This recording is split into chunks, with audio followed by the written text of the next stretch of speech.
The Witch's House, A Christmas Ghost Story by Thomas Joyce. All of the children who called the small Scottish village of Cardross home knew of Mrs. McCulley, and they knew to stay away from her. Don't say good morning to Creepy Crawly. Don't stick your tongue out at her when you think she can't see you, because she can. She always can. And whatever you do, do not set foot inside her front gate. Ever. If your football should bounce over her fence from the street as you and your friends are passing on the way to the nearby park, do not attempt to retrieve it. Never, ever knock on her door on Halloween, because you will not be greeted with a smile and a handful of sweets. Some of the parents in the village who claimed Mrs. McCauley had been an old woman, even when they had been children, warned that if you persisted at her door after she'd ignored your first knock and screams of trick or treat, she was likely to offer you snakes and spiders instead. Some parents like to have fun with the stories they passed on to their children, and some children refused to take grave warnings seriously. Sharon hated Creepy Crawly. She and her parents had moved to Cardross from Sheffield during the holiday week in October, thanks to her dad's stupid work, and Sharon had to get used to a whole new school, teacher, and friends, although they weren't so bad, especially Fiona and Edith. By the end of the first week, she had learned everything she needed to know about the old lady who had stolen her cat. Mortimer had been a birthday present, but also a gift to soften the blow of moving away from her old life. Sharon had wanted a black kitten of her own, ever since her cousin had received one the previous Christmas. Her mother had been dubious at first, worried that she wasn't responsible enough to care for a pet, but her father had talked her around to the idea, and the added argument that it would help ease the moaning after moving to Scotland had sealed the deal. Caring for the kitten had been easy to begin with. They had visited the nearby pet store to buy the essentials, food bowls, litter tray, a brush, and the kitten was taken to Sharon as though she were his mother. He would follow her around the flat in Sheffield, climb up her trouser leg, and jump her until he was perched on her shoulder, playfully eating her hair. Mort, she would cry, only half annoyed. How could she stay angry at the innocent ball of fur? He hadn't enjoyed being stuck in the cat carrier during the trip to Scotland for their big move. But once her mom and dad were distracted with the directions from the map app on their phones, Sharon had sneaked Mort out of the carrier and into her hoodie, where he had snuggled in and slept for the rest of the journey, gently purring against her stomach. It was during the great unpacking that Mort had disappeared. Too many boxes and too many new places to explore, too many hidden nooks and open doors. "Have you seen Mort?" she asked, out of breath, and not just from running through all the upstairs and downstairs before finding her parents in the kitchen. She was panicking too. "We thought he was upstairs with you," replied her mother, as they both continued emptying dishes and cups from cardboard boxes and stored them away in the cupboards. A gust of wind drew all their attention to the back door, standing slightly ajar. Sharon had cried herself to sleep that night. She had immediately hated life in her new home. She wanted to return to Sheffield, and nothing her parents said could halt the tears. "We'll get her a new cat," her dad had suggested. Sharon had stopped crying at that, only to wail louder and cry harder than ever. Sharon's mom called Sharon's dad a moron. She made up flyers with Mort's face on it and put them all around the village, alongside her covering very old posters showing a picture of a boy and girl, both with red hair, lost some time ago. She hoped Mort would be found quicker than the children on those posters. It was while she had been trick-or-treating with Fiona and Edith later that week when she first spotted Mort in the front window of Creepy Crawly's house. "She has my kitten," Sharon had cried later to her parents, leaving her mum to force her dad to go around to the old lady's house with one of the flyers and ask the question. "She hasn't seen Mort, and she says she has no pets at all in her house," he had reported upon his return, before adding, "She seems like a nice old lady. I don't know why people around here give her such a bad name." That was when Sharon had taken to spying on the old woman's house. Her bedroom window gave her the perfect view of Creepy Crawly's back garden and the windows at the rear of the house. As autumn bled into winter and the air outside became frosty and frigid, Sharon maintained her vigil. Every time a curtain was disturbed, she would swear it was from a twitch of Mort's tail, but she could never find anything concrete to take to her parents. One day, during the last week of school before the Christmas holiday, she spotted a policeman on the pavement in front of Creepy Crawly's house. She had been transfixed by the twinkling lights on the Christmas trees that seemed to be in every window, listening to the snow crunch underfoot, feeling the itch of the scarf on her neck, and had almost collided with the man. "She stole my kitten." "That's a serious allegation, miss," he said, glancing nervously at the old woman's house. "Do you have any evidence?"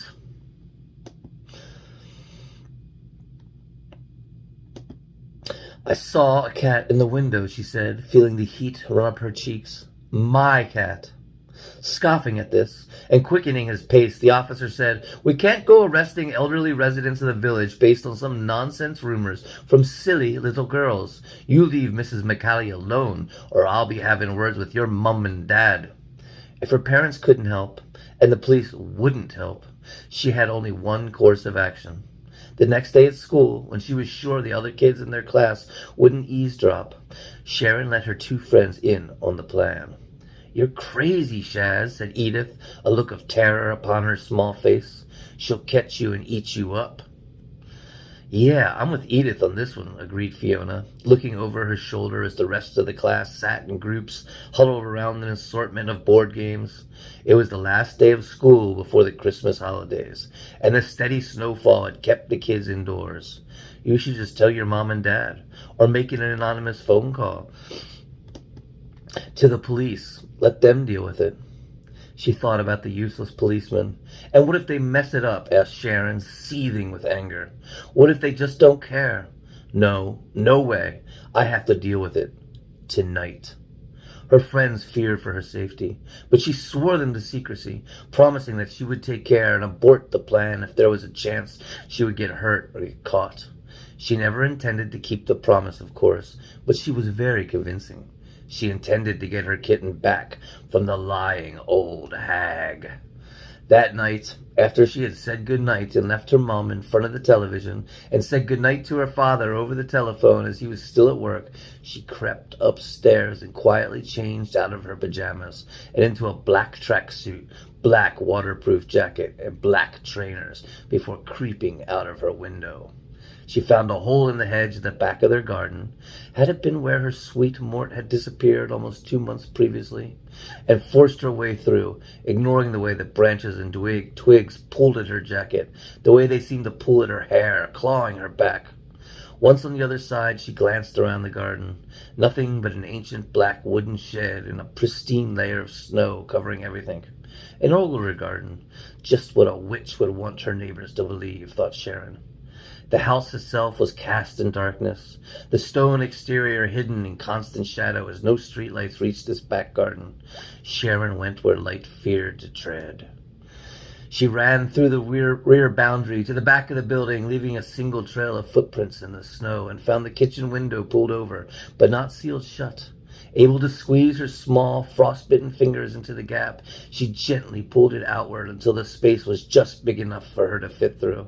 She eased the vertical blinds aside as she climbed onto the wide windowsill and took note of her path. She crawled over the old stone tiles of the kitchen floor on hands and knees, quietly making the universal call of cat owners everywhere. "Psst, psst, psst, psst, psst," she said, moving as quietly as she could down the hallway. "Psst, psst, psst, psst, psst, Mort." She tried to give her eyes a chance to become accustomed to the horrible darkness, but the shadows only felt as though they were getting deeper, crawling over everything like a wild animal.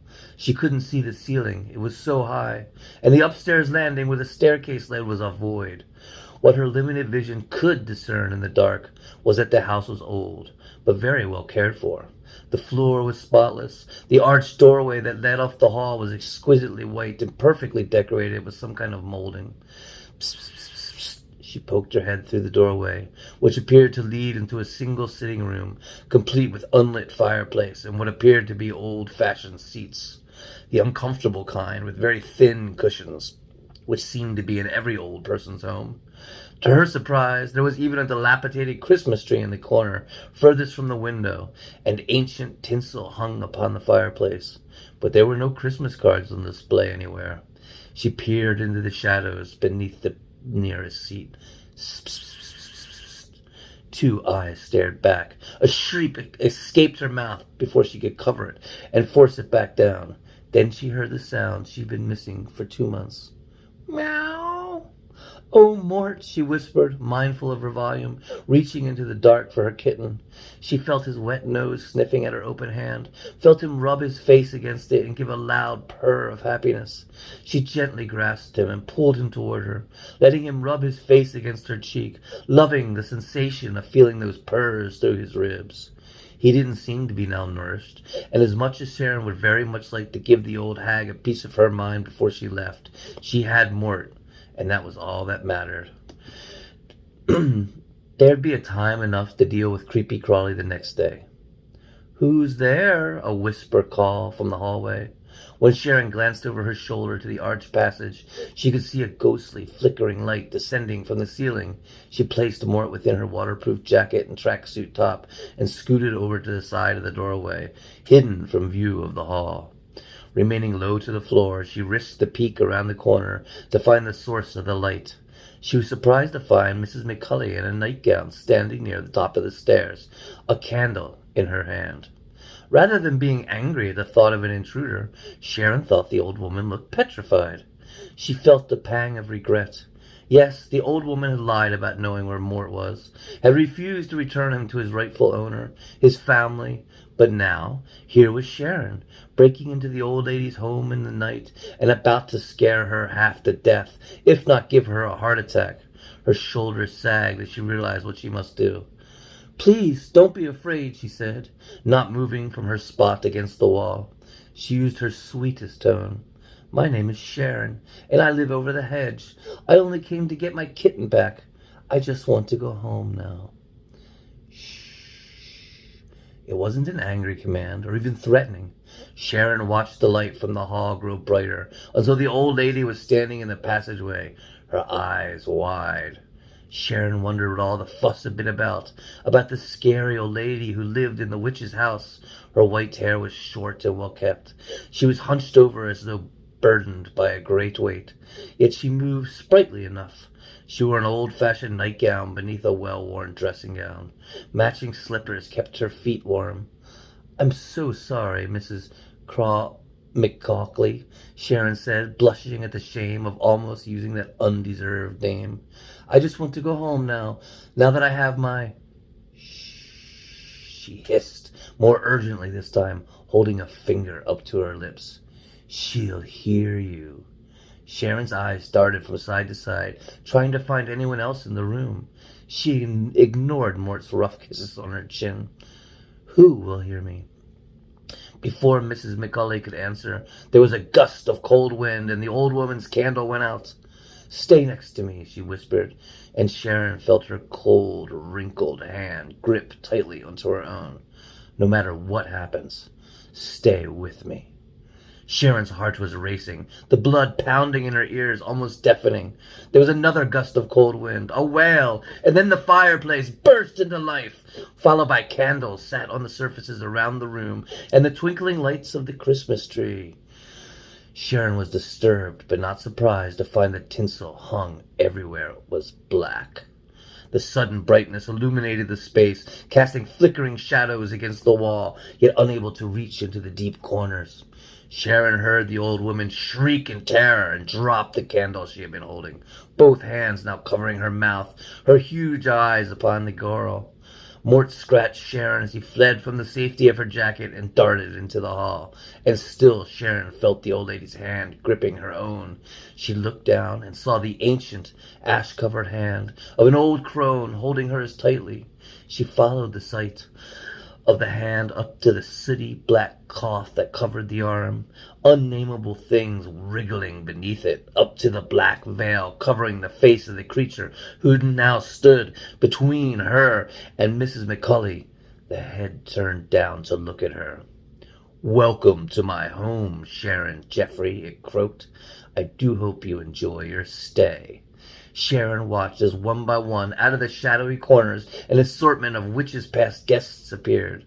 From one corner came a soldier in a drab green uniform, carrying an old rifle over his shoulder. From another came two young red-headed children, holding hands, one dressed as a witch, the other as a devil.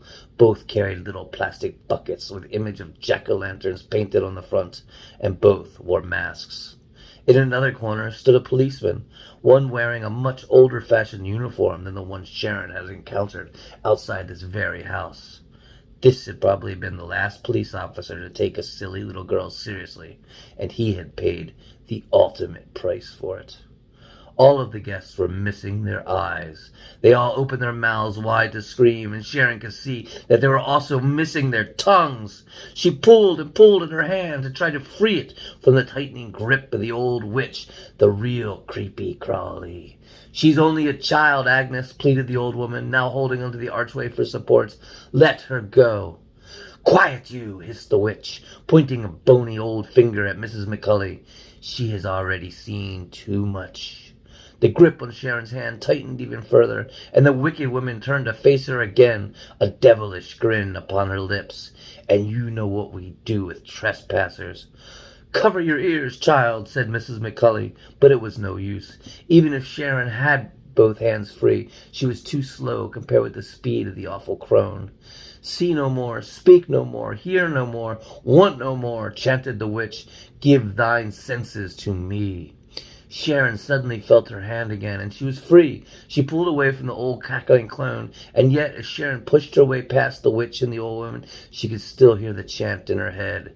"See no more, speak no more." She ran to the kitchen, now even dimmer than it had been before, and tried to find the window through which she entered the witch's house. But every window was sealed, coated with the heavy falling snow on the outside. She ran to where she thought the back door should be, but the darkness was closing in, and she could not find the door handle. Hear no more, want no more. She ran back into the hall, past the sitting room, and toward the front door, but by the time she reached it, she couldn't see a thing. She wrestled with the doorknob, but the door was locked, and blind as she was, she had no idea how to unlock it.